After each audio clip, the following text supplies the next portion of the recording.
तुम्हारा यूं खामोश रहना यही जाहिर करता है कि तुमने सही फैसला कर ही लिया है।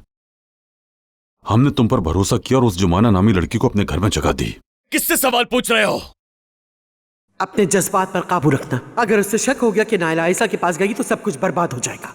मेहमत की शादी की तैयारियां चल रही थी और तुमने अचानक उमर को बीच में लाकर खड़ा कर दिया। तुम्हारी वजह से दोनों के ताल्लुकात खराब हुए। नायला आंटी, एक बार मेरी बात तो सुने। सुनने के लिए क्या रह गया? क्या रह गया सुनने के लिए? फौरन अपना सामान समेट लो। अम्मी से भी अलविदाई मुलाकात की जरूरत नहीं है। निकल जाओ यहां से। आज बाबा ने मुझे सबक सिखाने की कोशिश की।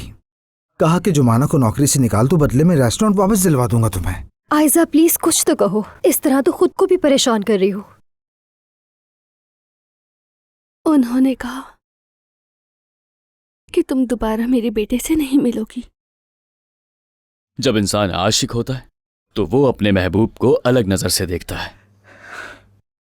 यूं समझो कि जुमाना तुम्हारे लिए एक फरिश्ता है।